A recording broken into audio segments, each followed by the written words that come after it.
नमस्ते दोस्तों, welcome back to our channel.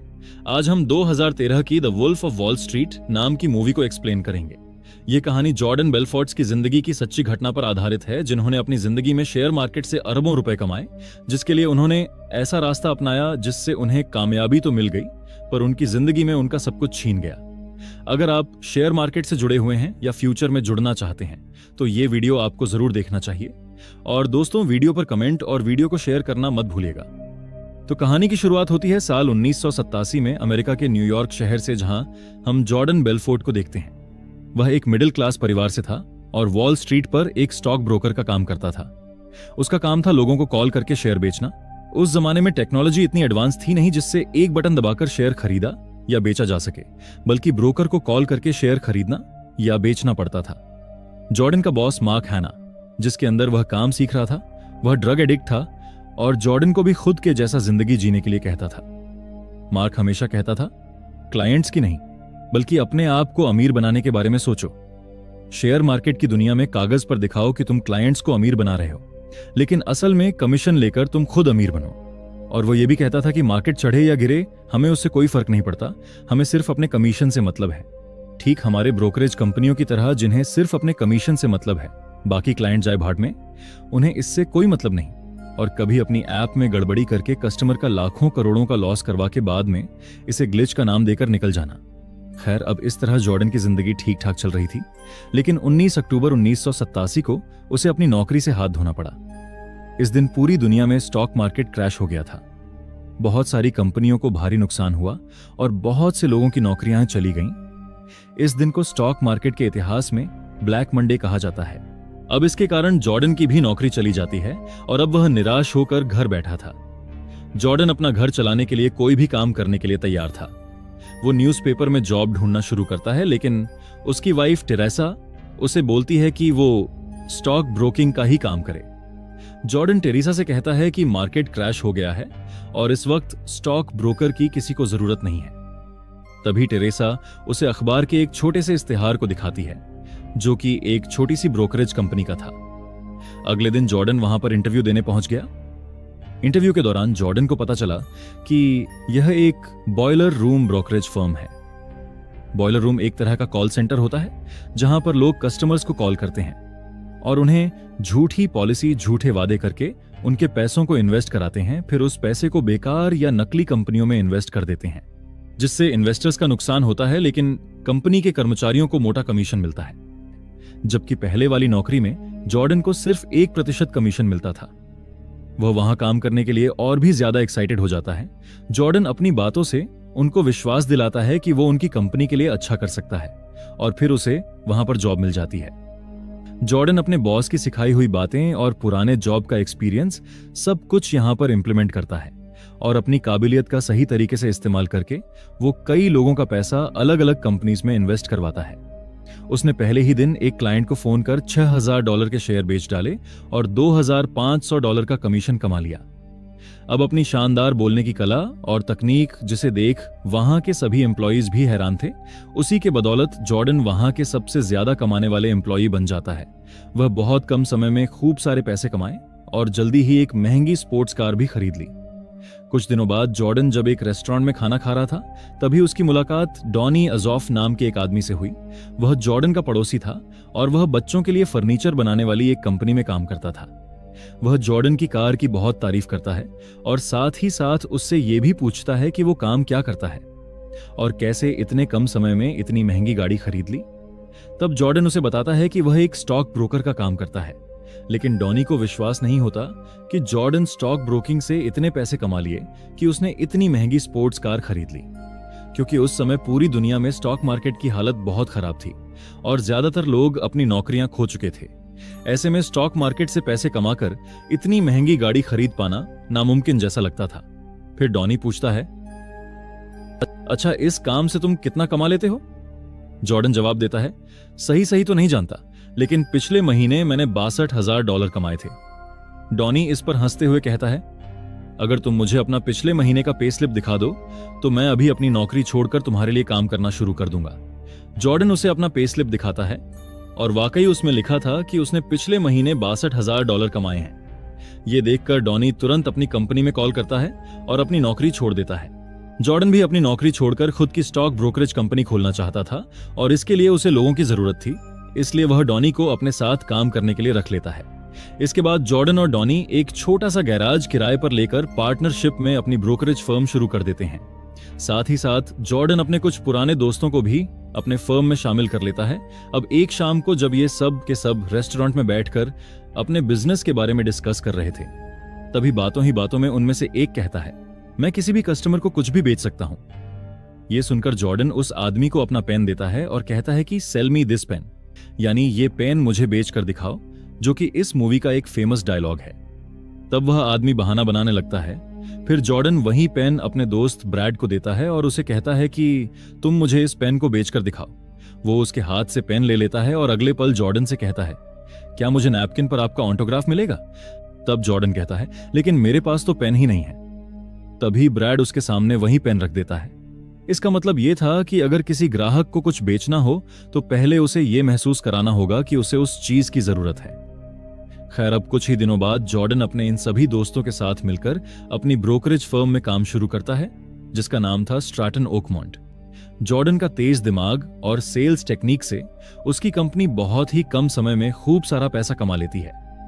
दरअसल इनके पैसे कमाने का मेन टेक्निक ये था कि ये एक तरफ तो अपने क्लाइंट्स को बहुत बड़ी बड़ी कंपनीज के शेयर्स खरीदवाते हैं ताकि वो इनके ऊपर आंख बंद करके भरोसा करना शुरू कर दे।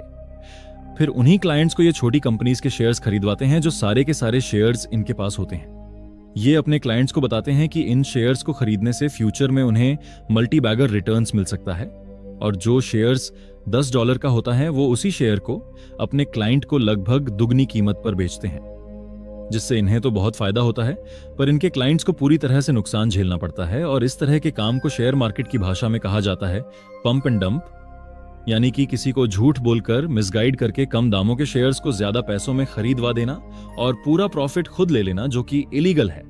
और ऐसे ही उन्होंने बहुत ही कम समय में ढेर सारा पैसा कमाना शुरू कर दिया। लेकिन जहां एक तरफ वे सब लोग पैसा कमा रहे थे, वहीं दूसरी तरफ उनके क्लाइंट्स की कैपिटल पूरी तरह डूब रही थी। इसी तरह जॉर्डन की कंपनी ने इतना पैसा कमाना शुरू कर दिया कि जो ऑफिस एक छोटे से गैराज से शुरू हुआ था, वह कुछ ही समय में एक बहुत बड़ी कंपनी में तब्दील हो गया, जहां अब एक साथ कई लोग काम करने लगे थे। अब जॉर्डन की कंपनी इतने कम समय में इतनी ज्यादा कमाई करने लगी थी कि धीरे धीरे सबकी नजरें उस पर टिकने लगी। इसी कारण फोर्ब्स नाम की एक बहुत ही फेमस बिजनेस मैगजीन में जॉर्डन का एक आर्टिकल पब्लिश किया गया। हालांकि इस आर्टिकल में उसके बारे में कई नेगेटिव बातें भी लिखी गई थीं, फिर भी इतनी बड़ी मैगजीन में आर्टिकल छपने के बाद वह रातों रात मशहूर हो गया। इसके बाद हर दिन उसकी कंपनी में नौकरी के लिए हजारों लोग इंटरव्यू देने आने लगे, जिसके चलते सिर्फ 1 महीने में ही उसकी कंपनी में कर्मचारियों की संख्या दोगुनी हो गई। लेकिन इस जबरदस्त सफलता के साथ साथ जॉर्डन को ड्रग्स और लड़कीबाजी का लत लग जाता है। अब वे लोग इतना पैसा कमाने लगे थे कि अक्सर वह अपनी कंपनी के सभी कर्मचारियों के साथ शानदार पार्टियां करता था, जहां हर तरह की नशा, मौज मस्ती और ऐशो आराम की चीजें मौजूद होती थीं। ऐसी ही एक पार्टी में जॉर्डन की मुलाकात नेओमी नाम की एक लड़की से होती है। पहली ही नजर में उसे नेओमी बहुत पसंद आ जाती है। इसके बाद वे दोनों एक दूसरे से मिलने जुलने लगे और धीरे धीरे इनकी दोस्ती प्यार में बदल जाती है। ये फिजिकली भी एक दूसरे के बहुत क्लोज आ जाते हैं और जॉर्डन की पत्नी को इनके रिश्ते के बारे में पता चल जाता है, जिस वजह से जॉर्डन और उसकी पत्नी का डिवोर्स हो जाता है। अब हर दिन जॉर्डन की कमाई और बढ़ती जा रही थी, जिसमें से ज्यादातर टैक्स से बचाए गए काले धन से होती थी। इसके अलावा जिस तरह से वह अपने क्लाइंट से झूठ बोलकर पैसे ऐंठ रहा था, वो भी पूरी तरह गैर कानूनी था। कुछ ही दिनों बाद जॉर्डन ने नाओमी से शादी कर ली। अपनी शादी में उसने भारी रकम खर्च की और साथ ही नाओमी को एक बेहद महंगी यॉट भी गिफ्ट की। वे दोनों रहने के लिए दुनिया के सबसे महंगे इलाके में एक बहुत ही आलीशान और बड़ी हवेली खरीदते हैं, जहां उनके लिए हर तरह की सुविधाएं मौजूद थीं। शादी के बाद उनकी जिंदगी कुछ समय तक बहुत अच्छी बीती। जल्द ही उनकी एक बेटी भी होती है।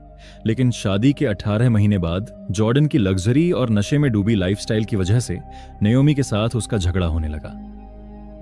इस सब के बीच जॉर्डन एक नया शेयर रजिस्टर करता है और अपनी उसी कंपनी की मदद से सिर्फ 3 घंटे में $22 मिलियन की कमाई कर लेता है। इसी के साथ उसकी कंपनी FBI की नजर में आ जाती है। अब FBI हर तरह से उसकी कंपनी की जांच पड़ताल शुरू कर देती है। फिर एक दिन FBI के 2 ऑफिसर जॉर्डन से उसकी कंपनी को लेकर बात करने आते हैं। शुरुआत में जॉर्डन उनसे अच्छे से बात करता है, लेकिन बाद में उन्हें पैसे का लालच देकर घूंस देने की कोशिश करता है। यह देखकर वो दोनों ऑफिसर्स गुस्से में वहां से चले जाते हैं और अब उन्हें पूरी तरह यकीन हो जाता है कि जॉर्डन किसी न किसी तरह गैर कानूनी तरीके से पैसे कमा रहा है। अब वह लोग उस पर और उसकी कंपनी पर कड़ी नजर रखना शुरू कर देता है और उसके खिलाफ सबूत इकट्ठा करने लगे। दूसरी तरफ अब अपनी ब्लैक मनी को बचाने के लिए जॉर्डन एक स्विस बैंक में खाता खोलने का फैसला करता है, जो वह नेओमी की आंटी के नाम पर खोलता है, जो एक ब्रिटिश सिटीजन थी। क्योंकि ये अकाउंट स्विट्जरलैंड में और एक ब्रिटिश नागरिक के नाम पर था, इसलिए अमेरिकी सरकार चाहकर भी इस खाते की जांच नहीं कर सकती थी। अब जॉर्डन ने अपना सारा काला धन नेओमी की आंटी के नाम के स्विस अकाउंट में ट्रांसफर कर दिया और इस तरह बहुत मुश्किल से अपना सारा काला धन FBI की पकड़ से बाहर ले गया। अब इसके कुछ ही दिनों बाद डॉनी और ब्रैड एक रेस्टोरेंट के सामने सड़क किनारे पैसों से भरे एक ब्रीफकेस को लेकर आपस में कुछ लेन देन कर रहे थे, लेकिन अचानक उनके बीच झगड़ा शुरू हो जाता है, जिसे देखकर पुलिस उनकी ओर बढ़ने लगती है। ये देखकर डॉनी किसी तरह वहां से भाग निकलता है, लेकिन ब्रैड पैसों से भरी उस ब्रीफकेस के साथ पुलिस के हाथों पकड़ा जाता है। अब सड़क पर झगड़ा करने और अपने पास इतनी बड़ी मात्रा में गैर कानूनी पैसे रखने के कारण ब्रैड को अरेस्ट कर लिया जाता है। इस घटना से डॉनी बुरी तरह डर गया था और अब वह इस बात को जॉर्डन से छुपाने की कोशिश कर रहा था। जॉर्डन का ध्यान इस घटना से हटाने के लिए डॉनी उसे कुछ भारी मात्रा की ड्रग्स दे देता है और फिर दोनों जॉर्डन के घर में बैठकर मिलकर नशा करने लगते हैं। उसी समय जॉर्डन का प्राइवेट इन्वेस्टिगेटर उसे फोन करता है और कहता है, मुझे तुमसे कुछ जरूरी बातें करनी है, लेकिन ध्यान रखना FBI ने तुम्हारे घर के सारे फोन टैप कर लिए हैं और वे तुम पर नजर रख रहे हैं, इसलिए घर से बाहर निकलकर किसी पब्लिक टेलीफोन बूथ से मुझे कॉल करो। जॉर्डन उसकी बात मानता है और घर से निकलकर एक बूथ से कॉल करता है।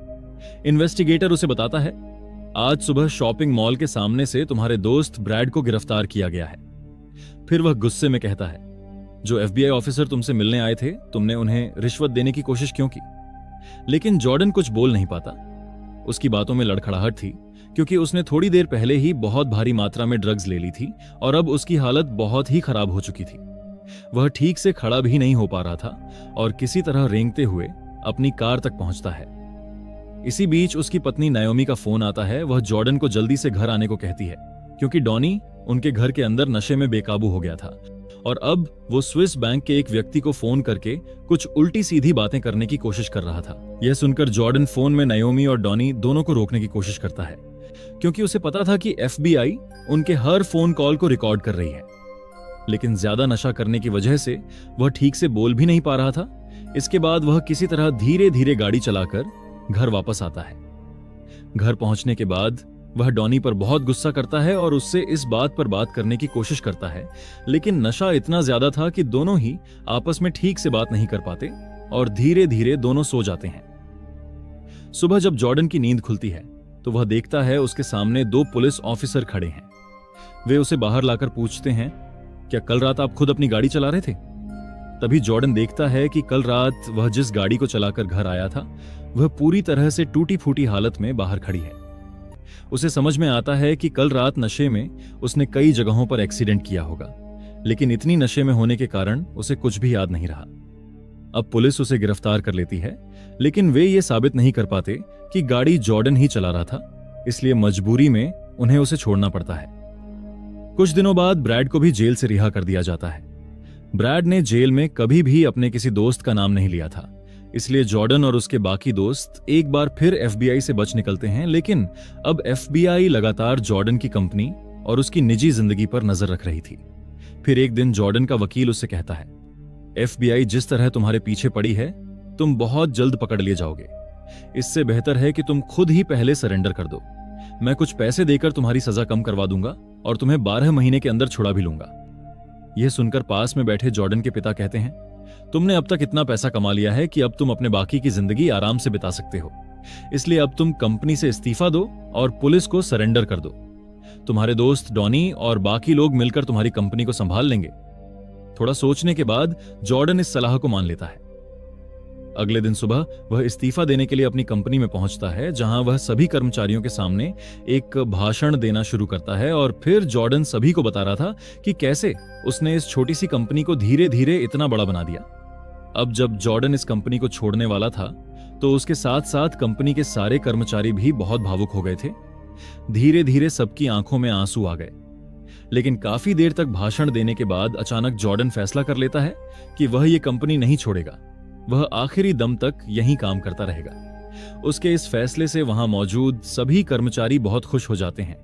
अब जब जॉर्डन ने तय किया कि वह कंपनी में ही रहेगा, तो उसने फिर से अपने सारे एम्प्लॉयज के लिए एक शानदार पार्टी का इंतजाम किया। उसने अपने पुराने दोस्त ब्रैड को भी पार्टी में बुलाया, क्योंकि ब्रैड ने जेल में जॉर्डन का नाम नहीं लिया था, इसलिए जॉर्डन ने उसे कुछ पैसे देकर कंपनी में वापस बुलाना चाहा। लेकिन ब्रैड अब पूरी तरह सुधर चुका था, वह अब उस पैसे को नहीं लेना चाहता था, इसलिए उसने जॉर्डन और उसकी कंपनी से दूरी बना ली। दूसरी तरफ एफबीआई जॉर्डन की कंपनी की सारी फाइलों की जांच करने लगी और उसके कंपनी की सभी कर्मचारियों से पूछताछ शुरू कर दी। यह जांच और पूछताछ लगातार 1 महीने तक चलती रही, लेकिन कोई भी एफबीआई को जॉर्डन के खिलाफ कुछ भी नहीं बताता। इसलिए एफबीआई जॉर्डन और उसकी कंपनी के खिलाफ कोई ठोस सबूत नहीं जुटा पाती। अब जॉर्डन सोचने लगा कि पुलिस चाहकर भी उसे पकड़ नहीं पाएगी। फिर एक दिन उसे खबर मिलती है कि नाओमी की आंटी, जिसके नाम पर उसने स्विस बैंक में अकाउंट खोला था, अब इस दुनिया में नहीं रही। यह सुनकर जॉर्डन बहुत परेशान हो जाता है, क्योंकि उसने सारा ब्लैक मनी स्विस बैंक के उसी अकाउंट में रखा था। इसलिए वह फौरन स्विस बैंक फोन करता है और वहां से जवाब मिलता है, अगर तुम अपना पैसा वापस पाना चाहते हो तो कल के अंदर बैंक आ जाना। अब जॉर्डन समुद्री रास्ते से मोनाको की ओर अपनी यॉट से निकलता है, जहां से वह प्लेन से स्विट्जरलैंड जाएगा। लेकिन रात को समुद्र में एक भयानक तूफान आ जाता है, जिसमें फंसकर उसकी यॉट डूबने लगती है। वे लोग तुरंत वायरलेस से मदद मांगते हैं और कुछ ही देर में इटालियन नेवी उन्हें बचाने आ जाती है। तब तक यॉट पूरी तरह से पलट चुकी होती है। इसके बाद स्विट्जरलैंड जाने के लिए जॉर्डन एक प्लेन बुलवाता है, लेकिन यॉट में बैठकर जॉर्डन देखता है कि उस प्लेन के इंजन में एक समुद्री पक्षी घुस जाता है, जिससे इंजन फट जाता है और प्लेन बीच समुद्र में क्रैश हो जाता है। इस हादसे में प्लेन का पायलट समेत 3 लोग मारे जाते हैं। यह देखकर जॉर्डन इसे भगवान का इशारा मानने लगता है। उसे लगता है भगवान नहीं चाहते कि वह उस स्विस बैंक तक पहुंचे, इसलिए वह स्विट्जरलैंड जाने का विचार छोड़ देता है और उस बैंक में जमा अपना सारा पैसा खो बैठता है। इस घटना के बाद अगले 2 सालों तक जॉर्डन सारे गैरकानूनी काम छोड़कर ईमानदारी से पैसा कमाने लगता है। फिर एक दिन एफबीआई उसे गिरफ्तार कर लेती है, क्योंकि स्विस बैंक का वह कर्मचारी जिसने जॉर्डन के लिए अकाउंट खोला था, कुछ गैरकानूनी मामलों में गिरफ्तार हो गया था। और गिरफ्तार होने के बाद उसने पुलिस को जॉर्डन और उसकी कंपनी की सारी सच्चाई बता दी। इसलिए अदालत में जॉर्डन पर सारे आरोप साबित हो जाते हैं। अब जमानत पर बाहर आने के लिए उसे $1 मिलियन देना पड़ेगा, लेकिन उसके पास अब इतना पैसा नहीं था, क्योंकि उसका सारा पैसा स्विस बैंक में फंसा हुआ था। इसलिए अब पैसे जुटाने के लिए जॉर्डन ने अपना घर, गाड़ी, सब कुछ बेचने का फैसला कर लिया। यह सब जानने के बाद उसका दोस्त डॉनी उससे कहता है, तुम्हें कुछ भी बेचने की जरूरत नहीं, तुम्हारी जमानत के लिए $1 मिलियन मैं दूंगा। यह सुनकर जॉर्डन राहत की सांस लेता है और डॉनी को गले लगा लेता है। अब एफबीआई जॉर्डन के पैरों में जीपीएस ट्रैकर पहनाकर उसे घर में नजरबंद कर देती है, और अगर वह घर से बाहर निकलने की कोशिश करता तो एफबीआई उसकी लोकेशन तुरंत ट्रैक कर लेती। अब उसी रात जब जॉर्डन घर लौटता है, उसकी पत्नी नाओमी उससे कहती है, अब मैं तुम्हारे साथ नहीं रहना चाहती, मैं तुम्हें डिवोर्स देना चाहती हूँ। हमारे दोनों बच्चों की जिम्मेदारी मैं खुद लूंगी, और मेरे वकील ने बताया है कि तुम्हें 20 साल की सजा हो सकती है, और जिस तरह तुम अपनी जिंदगी जी रहे हो, उसके बाद मैं तुम्हारे साथ रिश्ता नहीं रख सकती। यह सुनकर जॉर्डन बहुत गुस्से में आ जाता है। वह नाओमी के ऊपर हाथ उठाता है और कहता है, तुम मेरे बच्चों को मुझसे दूर नहीं कर सकती। फिर ढेर सारी ड्रग्स लेकर नशा करने लगता है, और उसके बाद वह अपनी बेटी को लेकर गाड़ी में बैठकर भागने की कोशिश करता है। लेकिन ज्यादा ड्रग्स लेने की वजह से वह अपना होश खो बैठता है और गाड़ी पीछे की दीवार से टकरा जाती है। इस हादसे में उसका सिर फट जाता है और खून बहने लगता है। इस मौके का फायदा उठाकर नाओमी अपनी बेटी को लेकर वहां से चली जाती है, और जॉर्डन अपनी फैमिली को हमेशा के लिए खो देता है। अब अगले दिन एफबीआई ऑफिसर जॉर्डन के शरीर पर एक वायरलेस माइक लगाते हैं, ताकि जब वह ऑफिस में अपने कर्मचारियों से बात करे तो पुलिस वह सारी बातचीत सुन सके और रिकॉर्ड कर सके। इस तरह पुलिस उसके दोस्तों और कर्मचारियों के खिलाफ सबूत जुटाने की कोशिश करता है, लेकिन जॉर्डन अपने दोस्तों के साथ विश्वासघात नहीं करना चाहता था। इसलिए ऑफिस में जब वह डॉनी से बात करता है तो एक पेपर दिखाता है जिस पर लिखा होता है, अपने बारे में कुछ मत कहना, मेरे शरीर पर वायर लगा है। यह पढ़कर डॉनी सब समझ जाता है और जॉर्डन के सामने कोई भी गैरकानूनी बात नहीं करता। लेकिन अगली सुबह जॉर्डन देखता है कि पुलिस उसे गिरफ्तार करने उसके घर आ चुकी है। पुलिस के पास वही कागज था जो उसने डॉनी को दिखाया था। मतलब अब जॉर्डन की जिंदगी बचाने के लिए डॉनी पहले ही पुलिस से मिल चुका था और पुलिस को जॉर्डन और उसकी कंपनी के सारे राज बता चुका था। अब मजबूर होकर जॉर्डन को पुलिस के सामने अपने सारे दोस्तों और कंपनी की सच्चाई बतानी पड़ती है।